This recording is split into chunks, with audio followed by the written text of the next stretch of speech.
नमस्कार, स्वागत है आपका। आप देख रहे हैं इंडिया न्यूज पंजाब। मैं हूं दीपिका नेगी। चलिए बुलेटिन की शुरुआत करते हैं। पंजाब में किसानों की गंभीर स्थिति को देखते हुए प्रदेश में सीएम कैप्टन अमरिंदर सिंह ने बुधवार को राज्य में नए प्रतिबंध को ऐलान किया है।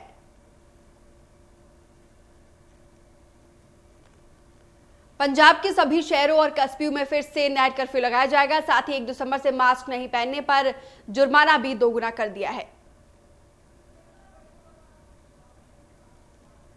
सीएम कैप्टन ने ट्वीट कर कहा कि कोविड-19 के बढ़ते मामले के मद्देनजर रखते हुए 1 दिसंबर से रात के 10 बजे से लेकर सुबह के 5 बजे तक नाइट कर्फ्यू जारी रहेगा।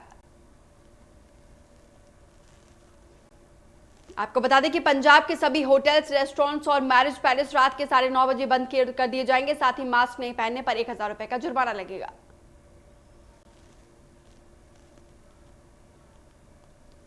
अकाली दल के नेता प्रेम सिंह चंदूमाजरा ने 26 और 27 नवंबर को दिल्ली में किसानों की ओर से केंद्र सरकार के खिलाफ किए जाने वाले कृषि कानून के खिलाफ समर्थन देने की बात कही। चंदूमाजरा ने कहा कि किसान घाटे में जा रहे, केंद्र सरकार को चाहिए कि वो उच्च स्तरीय कमेटी बनाए जिसमें पंजाब सरकार, किसान, एग्रीकल्चर एक्सपर्ट हो ताकि किसानों को मजबूत किया जा सके।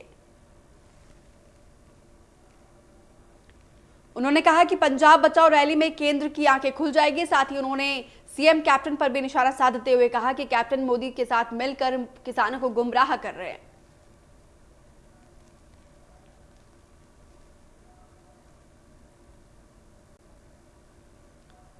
अपने हक की लंबी लड़ाई लड़ने के बाद अब किसान दिल्ली जाकर अनिश्चितकालीन समय तक धरना प्रदर्शन करेंगे। इस दौरान पंजाब के कई इलाकों से किसान दिल्ली के लिए रवाना हो चुके हैं। प्रदेश में किसान जत्थेबंदियों ने दिल्ली के लिए कूच करना शुरू कर दिया है। किसान संघर्ष समिति के प्रधान हरसुखविंदर सिंह का कहना है कि उनकी तरफ से जालंधर के किशनगढ़ से करीब 12 ट्रॉलियां दिल्ली के लिए रवाना हो चुकी है।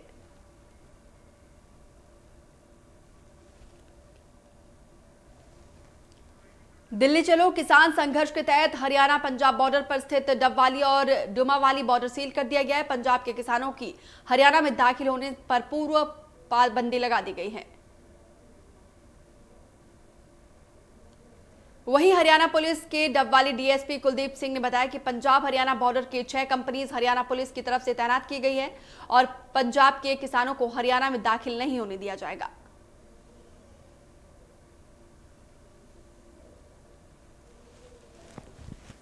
कृषि कानून को रद्द करवाने के लिए पंजाब से दिल्ली की तरफ कूच कर चुके किसान हरियाणा पंजाब बॉर्डर पर पहुंचने शुरू हो गए। किसानों का कहना है कि अगर उन्हें दिल्ली जाने पर रोक लिया जाएगा तो वहीं पर वो धरना पर बैठ जाएंगे।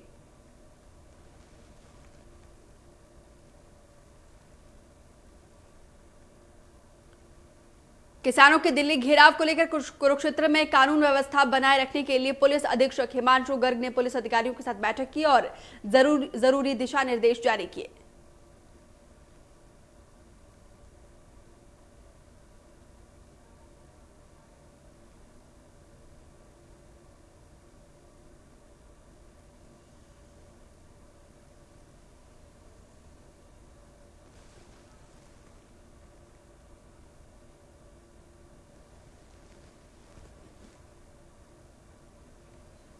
हरियाणा पंजाब प्रवेश द्वार शंभू बैरियर घग्गर दरिया पुल पर हरियाणा पुलिस ने किसान जत्थेबंदियों को नेताओं को रोका है।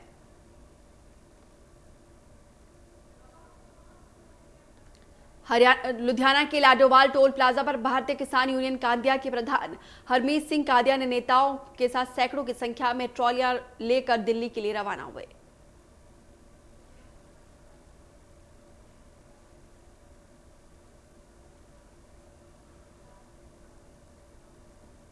किसान संघर्ष समिति के नेता सोहन सिंह संभरा की अगुवाई में किसानों ने दिल्ली की तरफ कूच किया।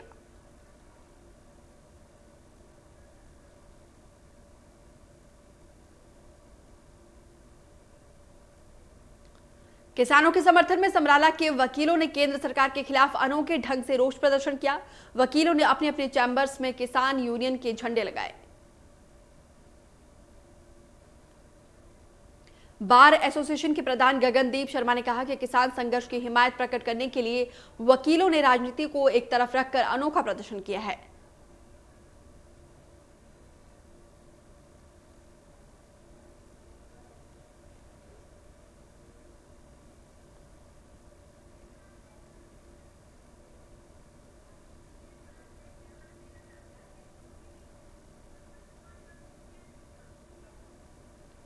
दिल्ली कूच की अंतिम रूपरेखा किसान देने में जुटे हैं। किसान अधिक से अधिक लोगों को एकजुट करने में जुटे हैं। वहीं मानसा में महिला किसान का कहना है कि वो दिल्ली में कृषि कानून को रद्द करवाकर ही वापस लौटेंगे।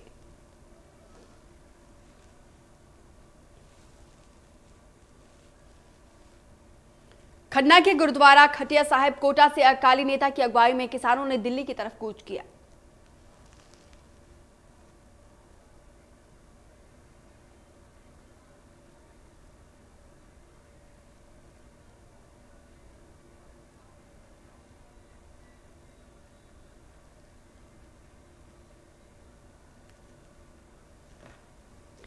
किसानों ने दिल्ली जाने के ऐलान पर पीआरटीसी ने हरियाणा राजस्थान रूट पर 18 से 20 बसेस नहीं चलेगी।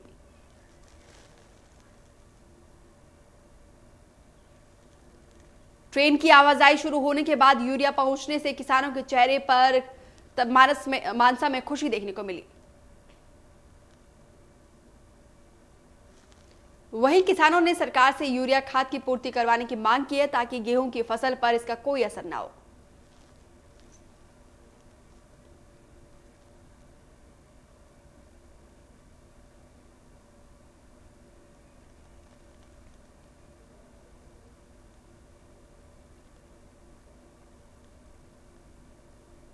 होशियारपुर में सड़क, गलियां और सीवरेज की हालत बहुत खस्ता है। वहीं इससे मोहल्ले निवासियों का कहना है कि कैबिनेट मंत्री सुंदरश्याम अरोड़ा गलियां बनवाने के लिए उद्घाटन तो करते हैं लेकिन काम शुरू नहीं करते हैं। लोगों का कहना है कि सड़कों की खस्ता हालत के चलते उन्हें तमाम तरह की परेशानियों का सामना करना पड़ता है। संघर्ष समिति की तरफ से करमवीर वाली जिला प्रधान की अगुवाई में सड़क जाम करके रोष प्रदर्शन किया गया और सड़कों को दुरुस्त बनवाने की मांग की गई।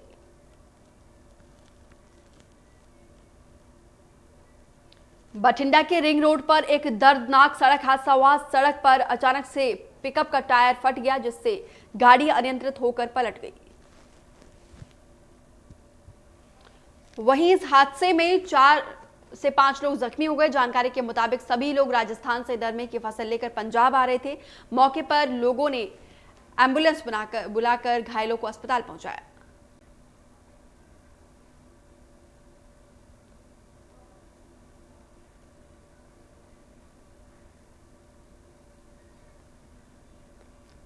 जालंधर के बूटा मंडी में 3 बाइक सवार बदमाशों ने लड़की से मोबाइल छीन लिया और भागने में जो है वो नाकामयाब रहे।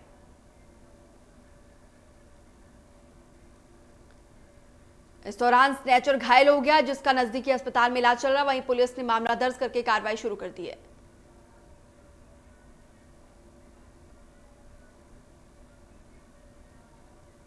गुरदासपुर के गांव पंडोरी मेहता में ईंट भट्टे की दीवार गिरने से 6 मजदूर घायल हो गए। इस हादसे में 2 बच्चे 3 महिलाएं भी शामिल है जिनका नजदीकी अस्पताल में इलाज चल रहा है।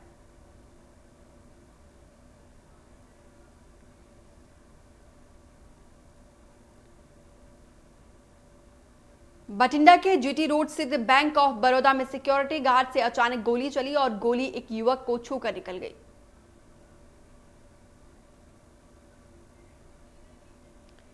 वहीं एसएचओ रविंद्र सिंह का कहना है कि बैंक में कैश डिपॉजिट करवाने के साथ में आए सिक्योरिटी गार्ड से अचानक गोली चली।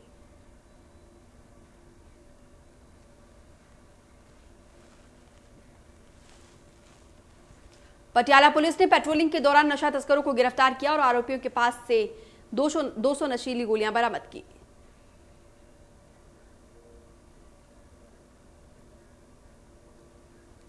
वहीं पुलिस अधिकारी का कहना है कि गुप्त सूचना के आधार पर दबिश दी थी और आरोपी को दबोच लिया और उसके साथ पूछताछ की जा रही है।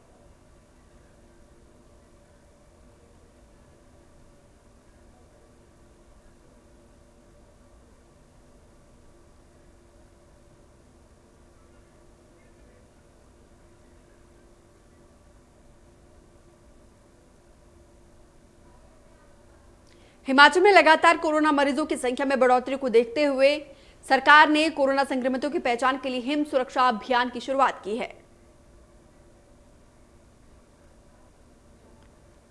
सीएम जयराम ठाकुर ने ऐतिहासिक रिज मैदान से इस अभियान का शुभारंभ किया। आपको बता दें कि यह अभियान प्रदेश भर में 25-27 दिसंबर तक चलाया जाएगा। वहीं इस अभियान को आयुर्वेदा, महिला एवं बाल विकास, पंचायती राज विभाग, जिला प्रशासन और विभिन्न गैर सरकारी संगठनों के सहयोग से चलाया जाएगा।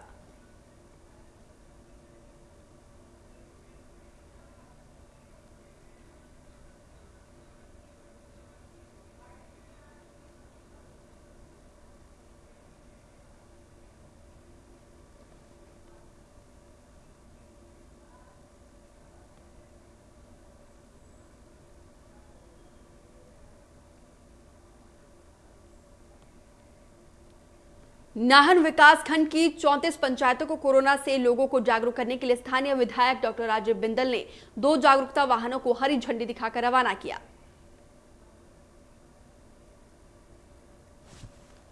डॉक्टर राजीव बिंदल ने कहा कि कोरोना के मामले में अचानक वृद्धि हुई है और हिम सुरक्षा अभियान के तहत लोगों को जागरूक किया जा रहा है।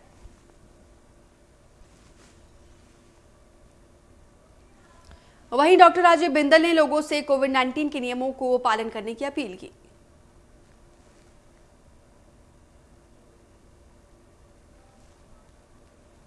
हिमाचल कैबिनेट मंत्री वीरेंद्र कंवर ने प्रदेश में पंचायती राज चुनाव पर कहा कि दिसंबर के आखिर या जनवरी के शुरुआती दिनों में करवाए जाएंगे।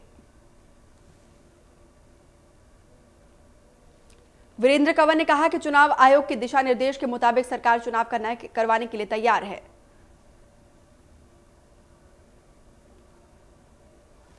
आपको बता दें कि पंचायती राज चुनाव के लिए प्रदेश में हर एक पार्टी ने कमर कस ली है, तो इसी को लेकर जयराम सरकार भी एक्टिव मोड में आ गई है।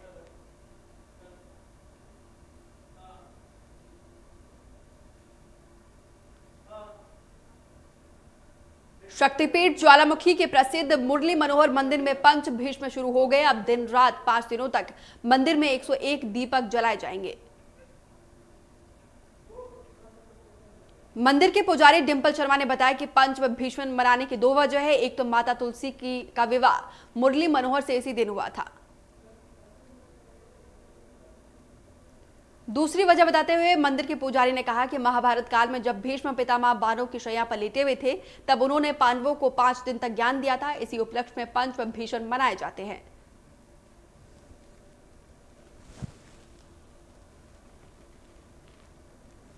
नाहन के पड्डूनी पंचायत में सड़क निर्माण के लिए डॉक्टर राजीव बिंदल ने करीब 3 करोड़ 65 लाख रुपए की राशि को स्वीकृति दी।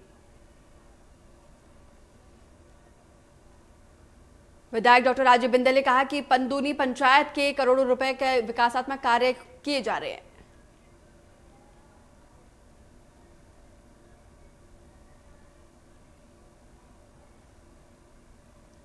आने वाले दिनों में हिमाचल प्रदेश में मौसम फिर से करवट लेने वाली है। प्रदेश में 2 दिन तक भारी बारिश और बर्फबारी की संभावना है और 27 नवंबर तक मौसम खराब बना रहेगा। वहीं मध्यम पर्वतीय क्षेत्र चंबा, कांगड़ा, मंडी, कुल्लू और उच्च पर्वतीय क्षेत्र किन्नौर और लाहौल स्पीति में 25 नवंबर को भारी बारिश और बर्फबारी की आसार बताए गए थे, जो हुआ है। मौसम विज्ञान केंद्र शिमला ने इन जिलों में येलो अलर्ट जारी किया है।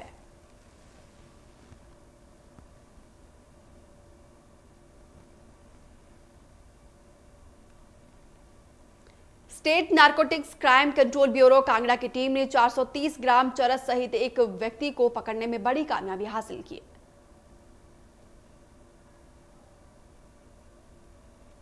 पकड़े गए आरोपी की पहचान चतर सिंह पुत्र देशराज के रूप में हुई। आरोपी व्यक्ति को पुलिस थाना खैरी के मादक द्रव्य अधिनियम के तहत मामला दर्ज करके हवालात में बंद कर दिया है।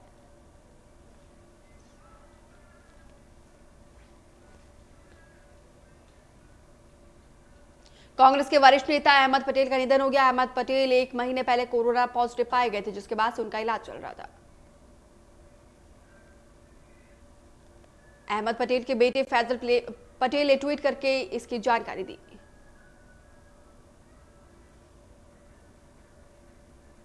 फैजल पटेल ने ट्वीट कर कहा कि इलाज के दौरान उनके कई अंगों ने काम करना बंद कर दिया था। वो मल्टी ऑर्गन फेलियर के शिकार हो गए थे।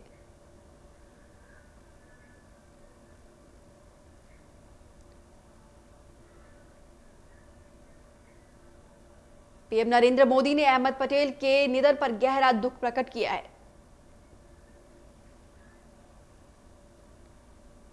पीएम मोदी ने कहा कि तेज दिमाग वाले अहमद पटेल को कांग्रेस पार्टी को मजबूत बनने के लिए हमेशा याद रखा जाएगा।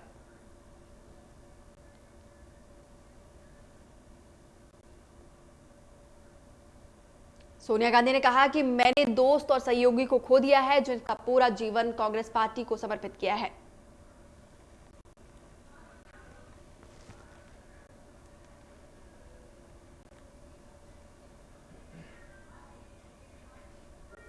अहमद पटेल के निधन पर कांग्रेस नेता राहुल गांधी ने ट्वीट कर दुख जताया है और लिखा है कि कांग्रेस पार्टी के स्तंभ थे वो।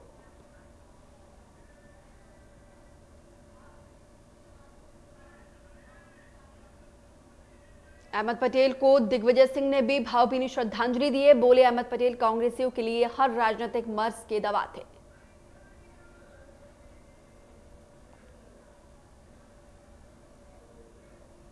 कांग्रेस के दिग्गज नेता अहमद पटेल के निधन पर शिमला में कांग्रेस कार्यशाला में शोक सभा का आयोजन किया गया। वहीं कांग्रेस के प्रदेश अध्यक्ष कुलदीप सिंह राठौर ने उनके निधन पर गहरा दुख प्रकट किया। शोक संतप्त परिवार के प्रति संवेदना प्रकट की।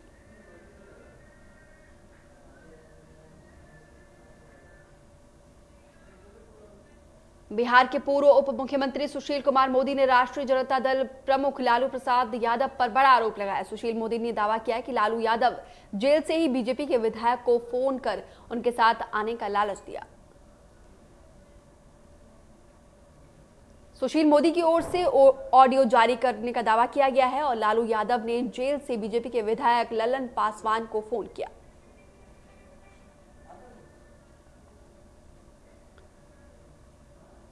पूरी दुनिया में कोरोना के आंकड़े 6 करोड़ के पार। अब तक 14,14,000 से ज्यादा मरीजों की हो चुकी मौत।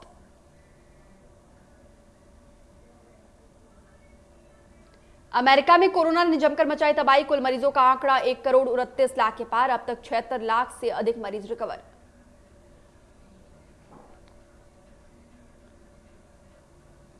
कोरोना के मामले में पूरी दुनिया में तीसरे नंबर पर ब्राजील। अब तक 1,70,000 से अधिक मरीजों ने गंवाई जान।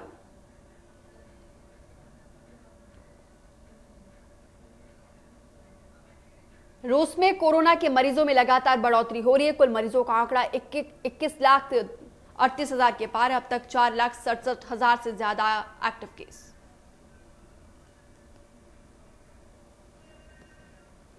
देश में 24 घंटे में 44,376 नए केसेस मिले। 92,22,000 से ज्यादा टोटल केसेस हुए। 4,43,000 से ज्यादा एक्टिव केस।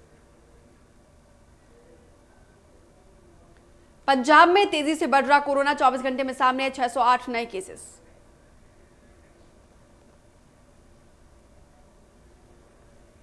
पंजाब में संक्रमितों की संख्या 1,47,000 के पार। 1,36,000 से अधिक रिकवर।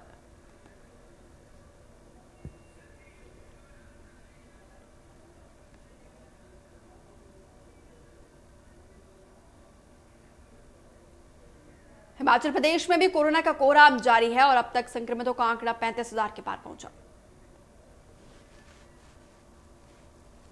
हिमाचल प्रदेश में कोरोना से 28,000 से अधिक मरीज रिकवर हुए और अब तक प्रदेश में 572 से अधिक मरीजों ने गंवाई जान।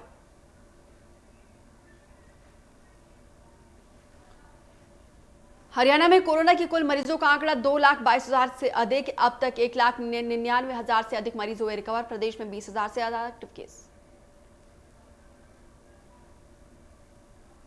महाराष्ट्र में कोरोना से एक दिन में 30 मरीजों ने गंवाई जान। कुल मौत का आंकड़ा 46,000 के पार। अब तक 83,221 से ज्यादा एक्टिव। तमिलनाडु में कोरोना से हाहाकार। एक दिन में सामने 1,557 नए केस। अब भी 11,000 से ज्यादा एक्टिव केस। उत्तर प्रदेश में कोरोना से लोगों का बुरा हाल। एक दिन में सामने 2,717 नए केस। अब तक 4,99,000 से ज्यादा मरीज रिकवर।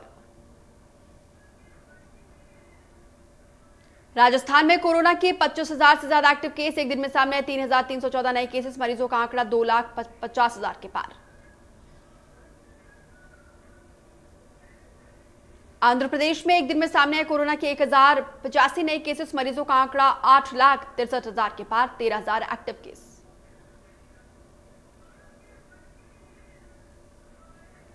दिल्ली पर कोरोना का शिकंजा, 24 घंटे में सामने आए 6,224 नए केस, 109 मरीजों ने गंवाई जान और 30,000 से ज्यादा एक्टिव केस। दिल्ली में कोरोना से लगातार चौथे दिन 100 से ज्यादा मरीजों की मौत, लगभग हर घंटे कोरोना के कारण 5 लोगों की मौत हो रही है। घनी आबादी वाले इलाके की और बाजारों की भीड़ भाड़ की वजह से संक्रमण का दर तेजी से पहुंच चुका है। दिल्ली में कोरोना के संक्रमण हर दिन प्रतिदिन बढ़ते जा रहे हैं, जिससे खतरनाक की स्थिति पहुंच चुकी है। कोरोना संक्रमण के हालात और इसके निपटने के उपाय पर सुप्रीम कोर्ट ने दिल्ली सरकार पर कड़ी फटकार लगाई है।